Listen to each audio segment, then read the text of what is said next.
What really happened on that particular day? One, the field really, if you know Tamale, Kaladan, I think it was called Kaladan. Yeah, That time it didn't have 1 year of grass. It was gravel field. And the stands, there weren't any stands as such. So the people really, spectatorate, stood right to the markings of the playing field. And at every point, the players felt threatened by the local supporters. And then the referee, I don't know the motivation, whether it had been induced or whatever.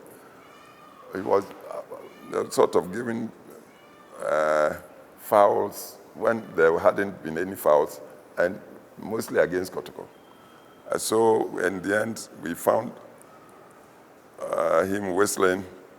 I think that time the RTU beat Kotoko by a goal or two. We protested that the goals went, perhaps from offside also, this guy wouldn't hear. So, of course, for sportsmanship, we just accepted and played on. Ending without us losing the match. We had driven all the way from Kumasi to Tamale.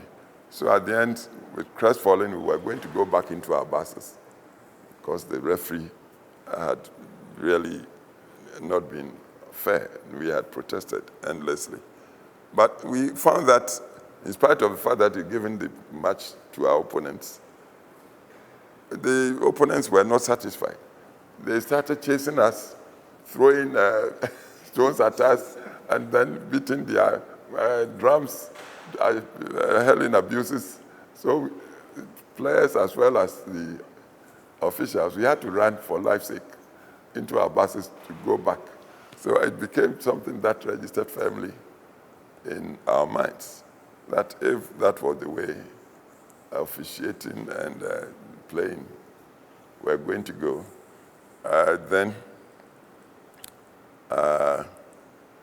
football wouldn't have a future. So I remember Kaladan very well. And let me perhaps brag a bit. It contributed towards when I eventually became president, helping to build the Tamale Stadium, named after my vice president, Aliu. Aliu, incidentally, at that time was either the chairman of RTU, when I was also chairman of Kotoko. So that's a bit of history for you.